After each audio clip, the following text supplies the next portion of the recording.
Haleluya, watu wa Mungu. Ninawasalimu sana kupitia uwezo wa jina la Yesu Kristo mwana wa Mungu aliye hai.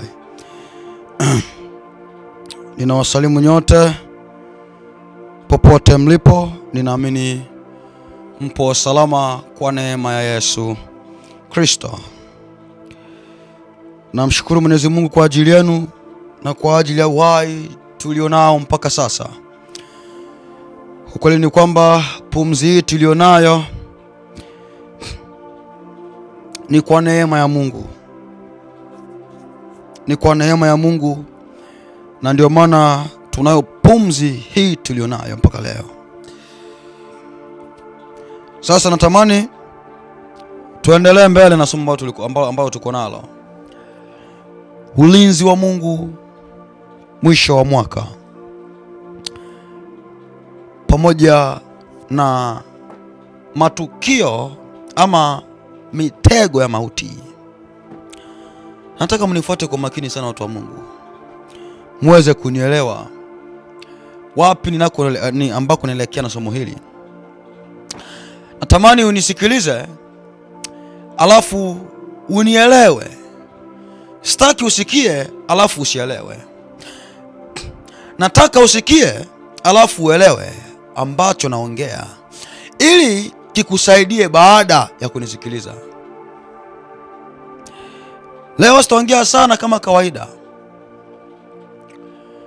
maana muda nilionao ni mfupi. Ingawa ninao lakini kuna mengine ambayo inabidi nifanye baada ya hapa. Sasa somo ni ulinzi wa Mungu mwisho wa mwaka. Jana tulianza na kuangalia mitego ambayo inategwa kwa ajili ya kuwanasa watu. Tunapoongelea kwa habari ya mtego ni chochote ambacho kimetegwa kwa ajili ya kumnasa mtu. Tukaangalia aina za mitego. Kuna mitego aina nyingi sana, ila tuliangalia aina kama 2 za mitego. Mtego ule ambao ni wa kawaida, mfano wa ndege, na mtego wa mauti. Bwana asifiwe sana, watu wa Mungu. Bwana asifiwe sana. Asa leo sipendi kuongea sana. Nataka moja kwa moja tuingie kuona mitego ya mauti. Mauti ina kazi gani katika maisha ya mwanadamu? Na tunapoongelea mauti, natamani uangalie mauti katika maeneo mbalimbali. Natamani uangalie mauti sehemu mbalimbali. Sitaki uangalie mauti katika tu eneo moja la kufa, kifo cha mwili, hapana. Nataka uangalie mauti sehemu mbalimbali. Mfano, mauti anaweza kukaa kwenye familia, kwenye ndoa, kwenye biashara, kwenye kazi, sehemu yoyote. Mauti aweza kukaa kwa asilimia zote. Kwa hiyo mtu wa Mungu, nataka huyu mauti haya usiangalie sehemu moja, angalia sehemu mbalimbali. Maana hadi fiki hatua, kwanza mauti ina kazi moja, kazi ya kuondoa uhai. Ndio lengo ya mauti, ni kuja kuondoa uhai wa kitu ama wa mtu. Sasa chochote ambacho kinakufa, kabla ya kufa kwanza kilikuwa na uhai, na baada ya mauti kuja, uhai huo unatolewa na kuitwa kwamba kimekufa. Kwa hiyo chochote chenye uhai kinakufa.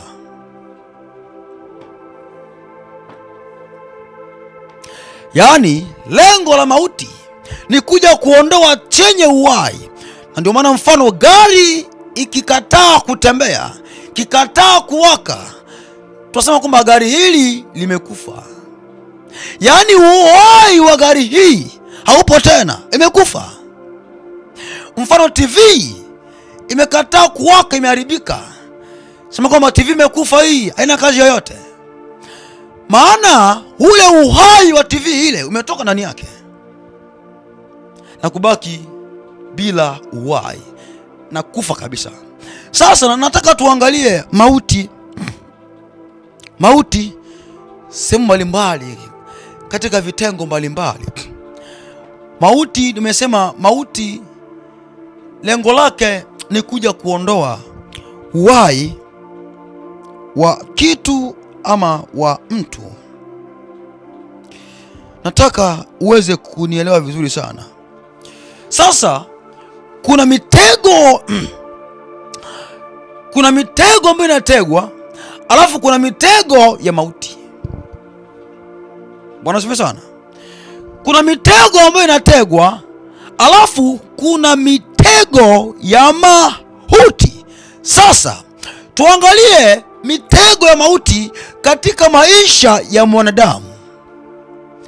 Kumbuka nakwambia, mauti ana lengo lake ni moja tu. Lengo la mauti ni kuja kuondoa uhai wa mtu. Lengo la mauti ni kuja kuondoa uhai wa mtu.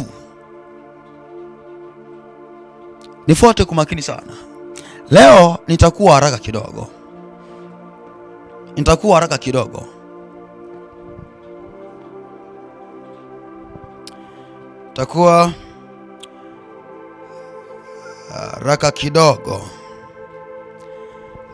Jana tulianza kuangalia mambo kadhaa kwa habari ya mauti.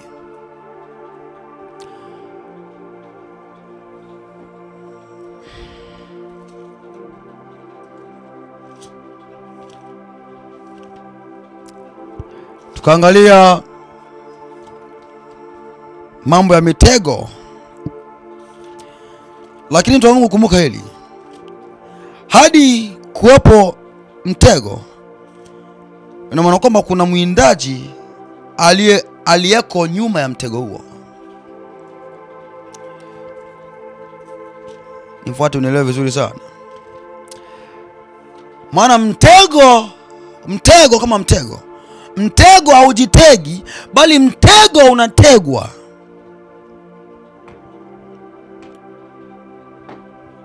Mtego haujitegi, bali mtego unategwa na mwindaji.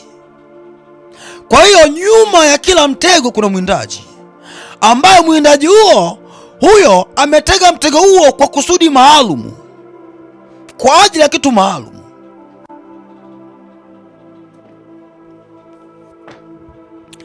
Sasa leo kuna watu ambao kwa asilimia kubwa wao wametekwa pasina hata wenyewe kujua kwamba wanaishi mtegoni. Kumbuka, mtego ni chochote ambacho kinaweza, yani mtego ni chochote ambacho kimetiwa kwa ajili ya kumnasa mtu. Na ndio maana hata kwa mavazi utanaswa. Unategwa kwa mavazi, hata kwa maneno utategwa. Bwana asifiwe sana. Yani hata kwa maneno utategwa. Mathayo, tumwone Bwana Yesu. Mathayo 22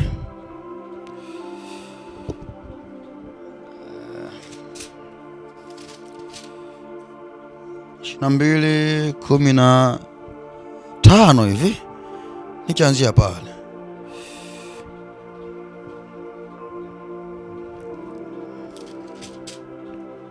Mathayo 22:15 nasema,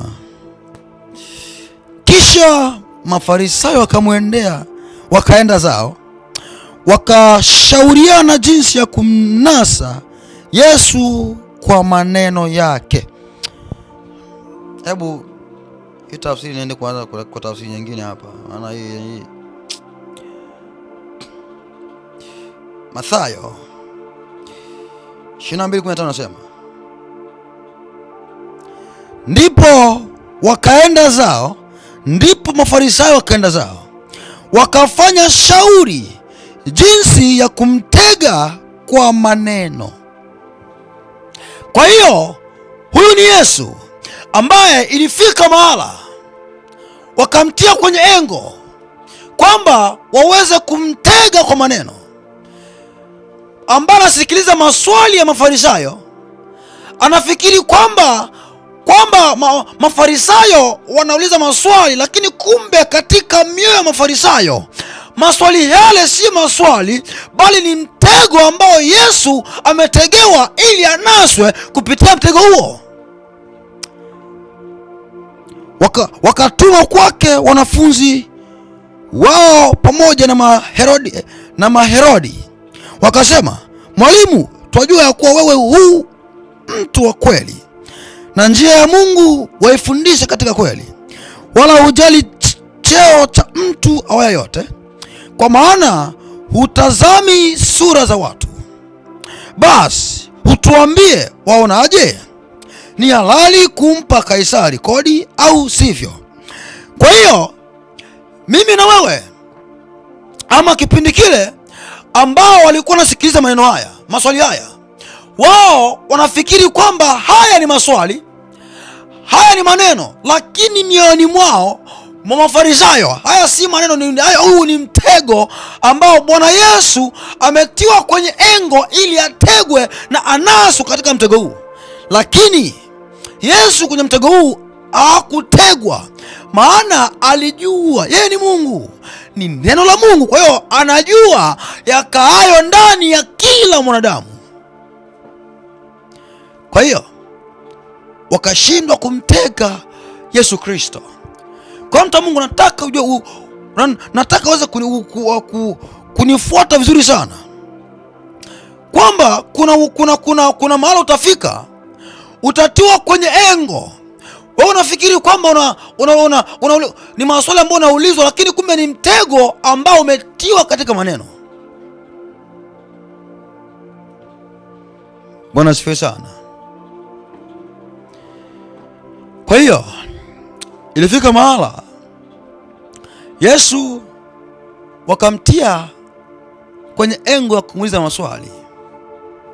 Bwana Yesu, waonaje? Ni halali Kaisari kodi na vingine. Sasa wao watu ambao wanawasikiliza wanafikiri kwamba ni maswali tu, ni mada ambayo inaendelea, lakini kumbe ilikuwa ni mtego.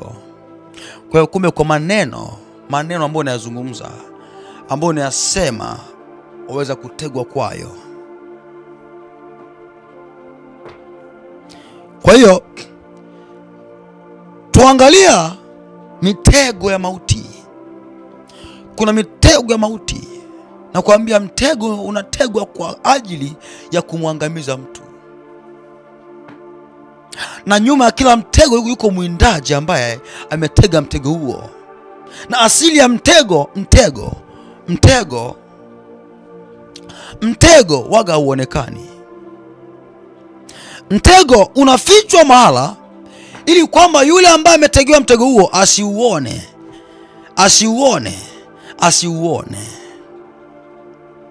Kwa hiyo ni wengi sana ambao wametegewa mitego kwanza mwezi wa kwanza ulikwepa, wenda ukakwepa, wa pili ukakwepa. Sasa umetegewa mtego mwezi wa 12 kwamba mtu huyu mwezi huu ni kweli, mwezi wa kwanza, wa pili, wa tatu, wa 4 amepita, lakini mwezi wa 12 mtu huyu hatapita kwa asilimia zote. Kwa hiyo mauti yako, mtu wa Mungu, imetegewa ama imewekwa mwezi wa 12 ili uweze kuuawa, ili uweze kuuliwa, ukafe kabisa, ukaondoke duniani hapa. Na ndio maana watu wa Mungu, muda huu tulionao ni muda wa kuomba sana, ni muda wa kukaa sana kwa Mungu, ni muda wa kutafuta sana Mungu, ni muda wa kuomba sana katika maeneo yoyote, katika mazingira yoyote. Ni muda wa kuomba sana, Ni muda wa kumtafuta Mungu sana, ni muda wa kumsihi Mungu sana, maana haujui ni kipi ambacho kitakupata unapokwenda katika safari zako. Kwa hiyo ni muda wa kumtafuta Mungu sana. Huu sio muda kukaa nyumbani na relax, unapiga mne. Hapana, huu ni muda wa kumtafuta Mungu kivyovyote vile. Umtafute Mungu.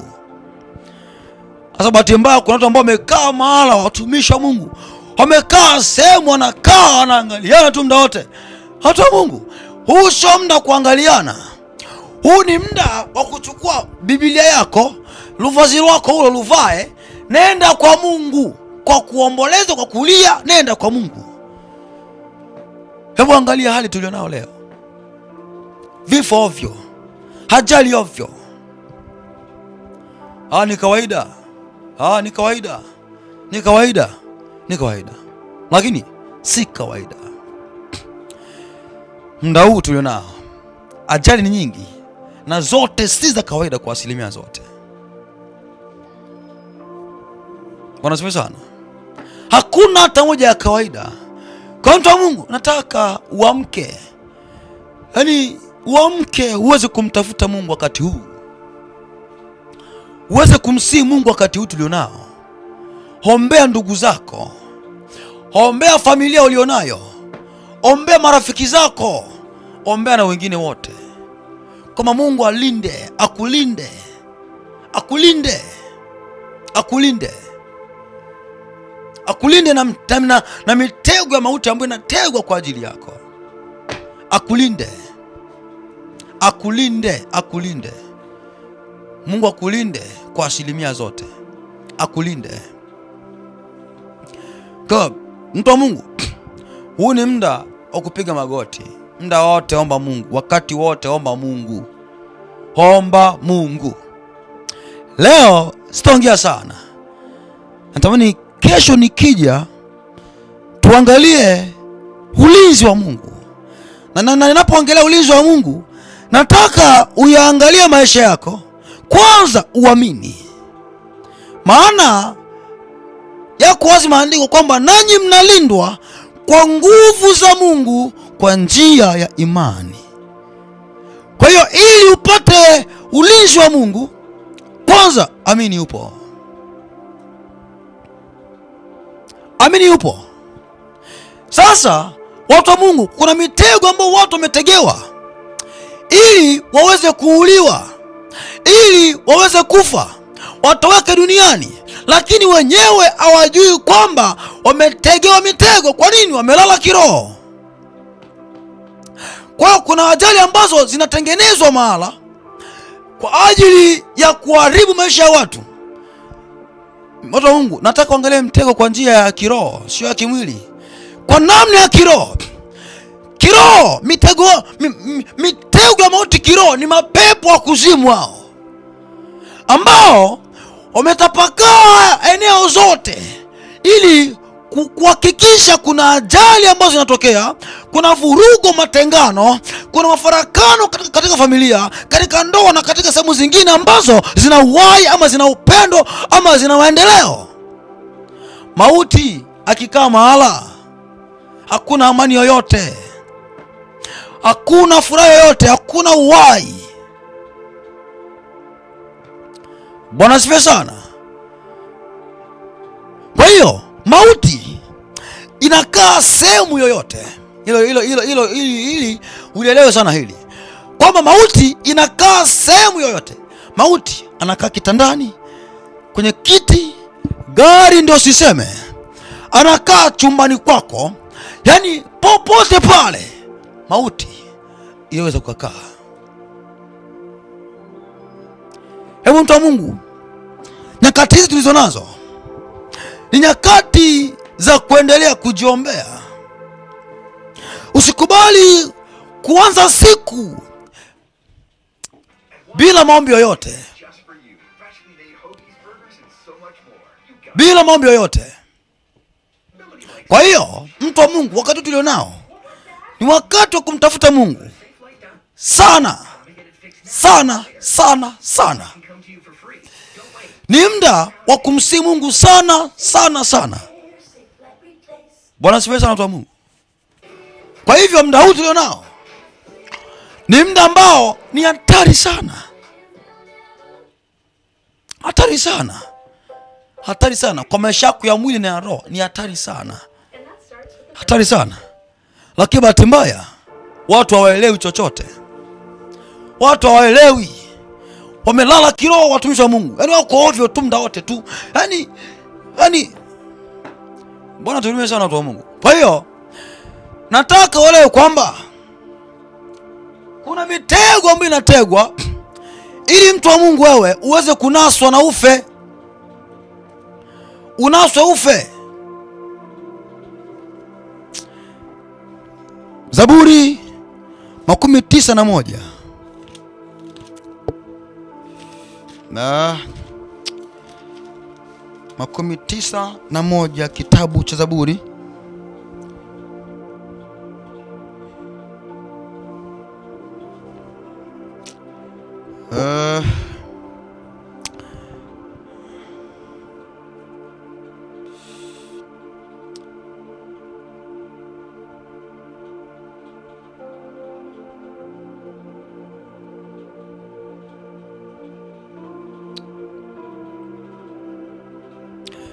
Zaburi 91 nikianzia kwenye 3.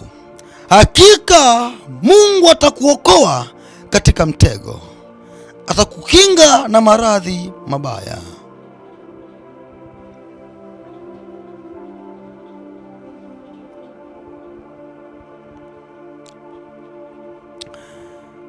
Nataka uangalie mtu wa Mungu kwamba Mungu atakulinda, atakuokoa katika mtego. Kama kuna mtego, na maana kwamba kuna wawindaji ambao wametia mitego hiyo. Twende Zaburi 124 mstari wake wa 7.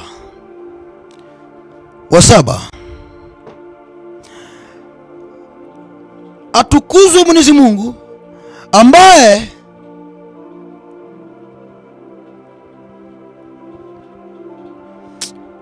hebu tu niende kwa tafsiri. Naona hii inasumbua sana hii. Zaburi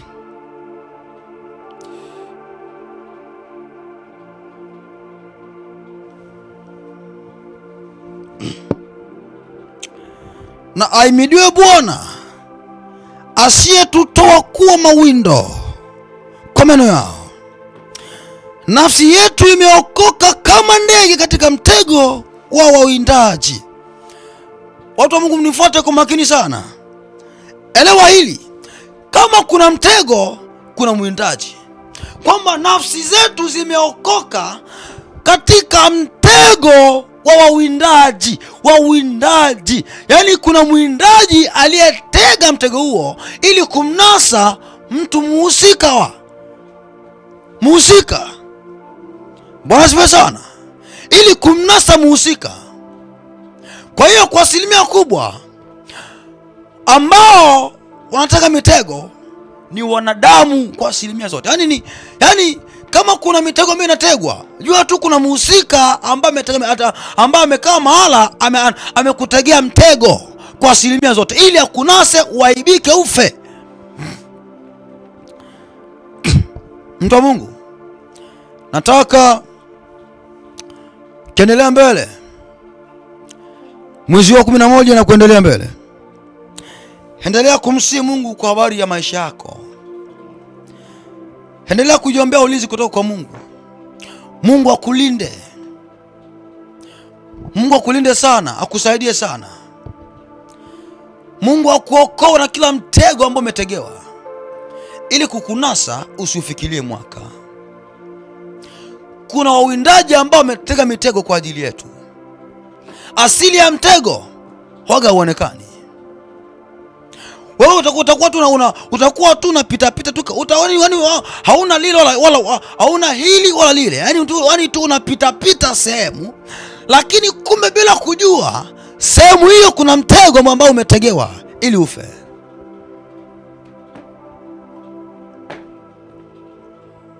Bwana asifiwe sana. Mimi sipendi kuongea sana leo. Nataka kesho tuongee ya mwisho kwa habari ya ulinzi wa Mungu. Kesho ndio final ya ulinzi wa Mungu. Kwa hiyo kesho nitakuja na maandiko ambayo kwa asilimia kubwa yatakutia moyo, kwa asilimia kubwa yatakuinua kiimani, ili kwamba uweze kuendelea kumwamini Mungu aliye hai. Asifiwe Yesu. Lakini kwanza endelea kujiombea maisha yako. Mungu akuokoe na kila mtego wa mauti. Mauti lengo lake ni kuondoa uhai wa mwili na wa kiroho. Ila naongelea kwanza hapo uhai wa kimwili. Wa kimwili kwa asilimia kubwa. Kwa hiyo mtu wa Mungu, endelea kujiombea kwa Mungu. Mwambie Mungu akulinde kivyovyote vile. Akulinde sana.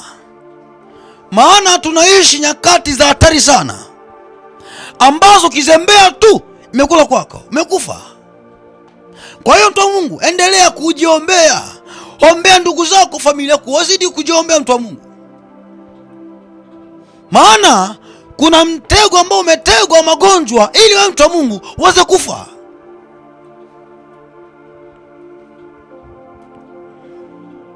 Bwana asifiwe sana. Bwana asifiwe sana. Yaani kuna mahali umetegwa ili tu ufe. Mimi leo nisongee sana. Leo siongee sana leo. Leo tu niishie hapa leo. Leo tu niishie hapa siku ya leo. Leo niishie tu hapa.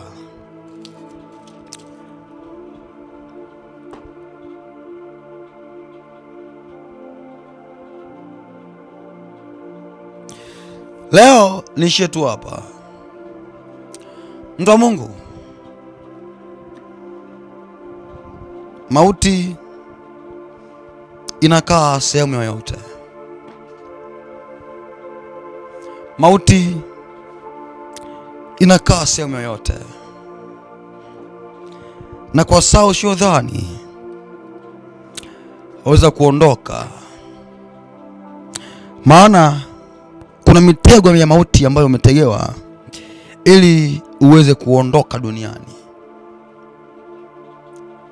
Maombi yaongeze sana. Ongeza kasi ya maombi. Ongeza kasi za ibada. Homa Mungu sana akulinde na roho ya mauti. Mauti hata chakulani inakaa. Hata chakulani mauti inakaa. Wafalme wa kwanza, wa pili. Wafalme wa pili 4:40 na kitu pale. 4:40 na 40 tu nianze pale. Nianzie 40 na